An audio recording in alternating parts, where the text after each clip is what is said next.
ఛానల్స్లో కానీ నిన్నటి నుంచి అంతా వస్తూ ఉంది.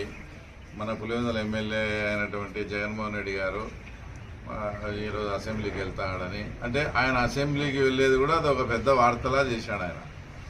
అసలు ఆయన ఏమనుకుంటాడు, అసెంబ్లీ అంటే ఇక్కడ ఏమైనా లోటస్ పాండ్లు ఉండే ఆయన ప్యాలెస్, ఇడుపులపాయ, తర్వాత తాడేపల్లి, పులివెందుల ప్యాలెస్లు అనుకున్నాడు. ఇట్లా పోయినాడు, 10 నిమిషాలు అట్టు వచ్చినాడు. కనీసం అసెంబ్లీకి పోతాడంటే ఇప్పుడన్నా మన పులివెందుల్లో ఆయన నిర్వాహకం వలన, ఆయన చేసిన తప్పుల వలన, ఆయనకు ఒక ఐడియా లేక మొత్తం పులివెందులంతా నానా రకం భ్రష్టు పట్టించాడు. కనీసం అసెంబ్లీకి పోయి అయ్యన్న మాట్లాడతారులే, ఇంకన్నా అంతో ఇంతన్నా కొన్నిన్నా ఆయన కొన్ని చెప్పి, తర్వాత నేను మా చంద్రబాబు నాయుడు గారిని కొన్ని అడిగి పులివెందుల్లో ఏదైతే అస్తవ్యస్తంగా ఉండే పనులన్నా చక్క పెడదాంలే అనుకుంటే ఊరికి పోయినాడంట. ఇంక మళ్ళీ రేపటి నుంచి రాడంట. అంటే సంతకం కోసం పోయినాడనేది వచ్చి క్లియర్గా అర్థమవుతుంది. ముఖ్యంగా ఎందుకంటే రాష్ట్ర వ్యాప్తంగా కూడా ఈరోజు ఎందుకు ఆయన ఇక్కడికి వచ్చాడనేది కొన్ని వాస్తవాలు రాష్ట్ర ప్రజలకు తెలియజేయాలనే ఉద్దేశంతోనే మిమ్మల్ని రమ్మన్నా. గత 15 రోజుల నుంచి 20 రోజుల నుంచి ఎప్పుడు రఘురామకృష్ణరాజు అది ఆర్టికల్ అదంతా చెప్పినాడు, 190 శాసనసభకి పబ్లిక్ ఫోన్లో ఈ రకంగా ఉందని అప్పటి నుంచి ఒక రకమైన భయం అనేది స్టార్ట్ అయింది ఎవరిలో, మిగతా 10 మంది ఎమ్మెల్యేలలో. ఈయన విషయం పక్కన పెడితే ఆ 10 మంది ఎమ్మెల్యేలు కూడా అనేక రకమైనటువంటి ఒత్తిళ్ళు, అంటే సజ్జల రామకృష్ణారెడ్డి ద్వారా కానీ, తర్వాత ఇంకోరి ద్వారా కానీ జగన్మోహన్ రెడ్డి మీద విపరీతమైన ఒత్తిడి తేవడం. ఇది మా సభ్యత్వాలు కూడా క్యాన్సిల్ అవుతాయి, అన్నీ కన్నా మళ్ళీ బై ఎలక్షన్స్ పోతే 4-5 ఓడిపోయినా కూడా మన పరిస్థితి ఆ తర్వాత ఇంతకన్నా దారుణంగా తయారవుతుంది. అయినా మేము అప్పుడు ఏదో నువ్వు ముఖ్యమంత్రిగా ఉండి అప్పుడు ఏదో ఎలక్షన్ పెట్టుకొని అయితే మేము గెలిచాము. ఇప్పుడు మనం ప్రతిపక్షంలో ఉండి ఎలక్షన్ ఫేస్ చేసే ఆ ధైర్యం కూడా మాకు లేదు, ఆ పరిస్థితులు కూడా ఇప్పుడు లేవు. కాబట్టి తప్పకుండా అందరూ ఓడిపోయినా ఆశ్చర్యపోవాల్సిన పనిలే. అలాంటప్పుడు ఊరికి ఉండే పదవి పోగొట్టుకొని మళ్ళీ ప్రజలు అసెంబ్లీకి పోలేదనే చెడ్డ పేరు ఒకటి ఇన్ని వస్తున్నాయి. కాబట్టి ఇది మాకు చాలా ఇబ్బందికరము. వాళ్ళు డైరెక్ట్ చెప్పలేదు కానీ అవసరమైన కానీ అసెంబ్లీకి వచ్చి మమ్మల్ని సంతకం పెట్టని కూడా పోనీకపోతే మేము పార్టీ అయినా కూడా మారే పరిస్థితులు ఉన్నాయని ఇండైరెక్ట్గా ఆయన హెచ్చరించడం జరిగింది. దానికి భయపడి ఒక స్ట్రాటజీగా మళ్ళీ ఇట్లా రావాలా, అసెంబ్లీకి నేను పోవద్దని చెప్పినా ఈయన మాట తప్పడు మడమ తిప్పడు కదా, అయినా కూడా మళ్ళీ పోవాల్సి వచ్చింది. దానికి ఒక స్ట్రాటజీ, అంటే ఒక కథ మాదిరి అల్లి మేమేదో ప్రతిపక్ష హోదా అడగని పోయినాము అని జస్ట్ అట్లా పోయి ఆ తర్వాత 10 నిమిషాలు ఇట్లా వచ్చాము. అసలు మామూలుగా ఆయన చెప్పింది ఏంది, మనం ఏమన్నా అసెంబ్లీకి అక్కడికి వెళ్ళొద్దని కానీ అసెంబ్లీకి పోవద్దని కానీ మేము కానీ మా పార్టీ వాళ్ళు కూడా ఎప్పుడేం చెప్పలే. నువ్వు రైట్, నువ్వు గెలిచినావు, నువ్వు అసెంబ్లీకి పో, రాష్ట్ర సమస్యలు మాట్లాడు, తర్వాత ముఖ్యంగా పులివెందుల సమస్యలు మాట్లాడమని మేము పదే చెప్తా. అంటే నీ అంతకు నువ్వే బీసుకొని కూర్చొని పిల్లోని మాదిరి నాకు అది ఇచ్చేయపోతాను, అది ఇచ్చేనే అది ఇది.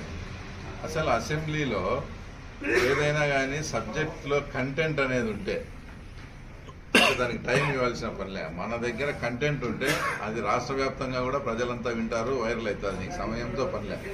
ఇప్పుడు వాజ్పేయి గారు ఒక్క సీట్ ఉండి పార్లమెంట్లో మాట్లాడడం లేదా, ఆయనకు అప్పుడు మైక్ ఇవ్వలేదా? జైపాల్ రెడ్డి ఒక్క సీటే, పుచ్చలపల్లి సుందరయ్య కానీ వీళ్ళంతా కూడా, అంతకుముందు సిపిఐ వాళ్ళు ఉన్నారు, నోముల నరసింహులు కానీ, వీళ్ళంతా కూడా ఒక్క సీటు 2 సీట్లతో వచ్చి అనర్గళంగా నీకు అసెంబ్లీలో మనం మాట్లాడే విధానము, మన సబ్జెక్ట్ కంటెంట్ చూస్తే స్పీకర్ కాదు ఎవరైనా ఇవ్వాల్సిందే మైకు.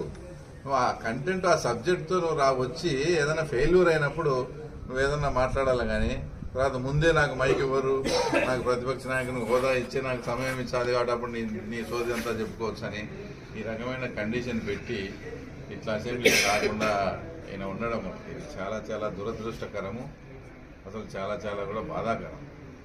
రెండోది ఏంటంటే కేవలం ఆ 10 మందిని పక్కన పెడితే ఈయన పరిస్థితి 100% ఈయన పులివెందులను ఆయన ఇష్టం వచ్చినట్లు రోడ్లు, గీట్లు, డ్రింకింగ్ వాటర్ అనే సమస్య తెచ్చిపెట్టి ఈ పరిస్థితిలో ఉప ఎన్నిక వచ్చినా కూడా ఇక్కడ కూడా ఇబ్బందికరమైన పరిస్థితులు. ఎందుకంటే ఇప్పుడు ఆయన పర్యటనకు వస్తే అందరూ వెళ్లేది బిల్లులు రావాల్సిన వాళ్ళు తప్ప వేరే మామూలు కామన్ పీపుల్ ఎవడే కానీ పోవడం. అసలు ఇంత నీకు సేవ చేసి 50 ఏళ్ల చరిత్ర, ఇంతగా నేను ఎమ్మెల్యే కనిపించి ఇక్కడ నీ కోసం పనిచేసిన వాళ్ళ బిల్లులు కూడా ఇవ్వకుండా పెద్ద పెద్ద కాంట్రాక్టర్లకు కమిషన్లు తీసుకొని బిల్లులు ఇచ్చి వాళ్ళందరినీ నాశనం చేశాం. ఆ కోపం అంతా ఉంది. ఇప్పుడు గెలిచిన తర్వాత కనీసం అసెంబ్లీకి పోయి మా సమస్యలన్నా మాట్లాడి మమ్మల్ని ఏమైనా గడ్డనేస్తాడనుకుంటే అటు అసెంబ్లీకి పోకుండా ఇక్కడ కూడా ఇట్లా దుర్భరమైన పరిస్థితులే ఉన్నాయి. ఇవన్నిటినీ బేరీజ్ చేసుకొని ఎవరికే నేను అడిగి పోతానా, నాకు అది అడుగుతానా, అది ఇయ్యలేదు ఇది ఇయ్యలేదు అనుకుంటూ ఆ రకంగా ఈరోజు ఆయన చేయడం. తర్వాత ముఖ్యంగా అవినాష్ రెడ్డి గారు కూడా ఈరోజు మాట్లాడినారు. తర్వాత అవినాష్ రెడ్డి గారు కూడా మాట్లాడి, నేను అంతకుముందు కూడా చెప్పినా ఆయనకేదో మైండ్ ఉందో అని. ఈరోజు అయితే నాకు కన్ఫర్మ్ అయింది ఆయన మాట్లాడే మాటలు బట్టి చూస్తే.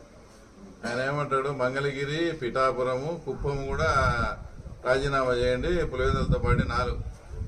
అసలు పులివెందులకు వాటికి ఏం సంబంధం? పులివెందుల్లో గెలిచినటువంటి మీ ఎమ్మెల్యే అయినటువంటి జగన్మోహన్ రెడ్డి గారు గెలిచిన తర్వాత అసెంబ్లీకి పోకుంటే రద్దు అవుతారు కాబట్టి ఎలక్షన్ వస్తుందని చెప్తా అంటే, ఈయన పిఠాపురము అక్కడంతా కూడా అక్కడ వాళ్ళు గెలిచిన ఎమ్మెల్యేలు పవన్ కళ్యాణ్ కానీ, లోకేష్ బాబు కానీ, చంద్రబాబు నాయుడు గారు అసెంబ్లీకి వెళ్తున్నారు, ప్రజా సమస్యలు మాట్లాడుతున్నారు, వాళ్ళు ప్రజల్లో ఉన్నారు. వాళ్లకు దీనికి కంపేర్ చేస్తా ఆ తర్వాత ఆయన మాట్లాడతారు. ఇంకో మాట ఏం మాట్లాడతాడు ఆయన, మా జగనన్న గాని అసెంబ్లీకి కానీ పోతే అక్కడ సినిమా చూపిస్తాడు అని మాట్లాడాడు. అసలు ఏం సినిమా చూపిస్తాడో నాకు అర్థం కాలే. ఆయన అంతకుముందు ఇదే సినిమా వచ్చే వివేకం అని ఒక సినిమా చూపించారు. ఏమైనా పుష్ప 1, 2 అని, ఏమైనా వివేకం 2 అని ఏమైనా ఇంకో సినిమా ఏమైనా చూపిస్తారేమో. అలా ఎవరికి సెక్షన్ పెట్టినారో వాళ్ళ బంధువులందరూ అంత జాగ్రత్తగా ఉండడం లేదు. ఇంకా సినిమా చూపించడం అంటే ఇంకా వివేకం 2 ఏమైనా చూపిస్తారు ఈ రకంగా. తర్వాత ఇంకో మాట ఏం మాట్లాడాడు, ఆ తర్వాత చేతకాని దద్దమ్మలు ఏదో చవట కబుర్లో ఏదో మాట్లాడాడు. 60,000 మెజార్టీ వచ్చింది. అసలు నేను ఒకటి సూటిగా అడుగుతానా, మీరు ముఖ్యమంత్రిగా ఉండి ఎలక్షన్ ఫేస్ చేశారు. ఎన్నో కొన్ని వేల కోట్లు పులివెందుల మీద ఖర్చు పెట్టినారు. ఎలక్షన్లలో ప్రతి ఓటుకు మీరు ఎంత ఇచ్చినారో అది మీకే తెలుసు, మీకుండే ప్రజలకు తెలుసు.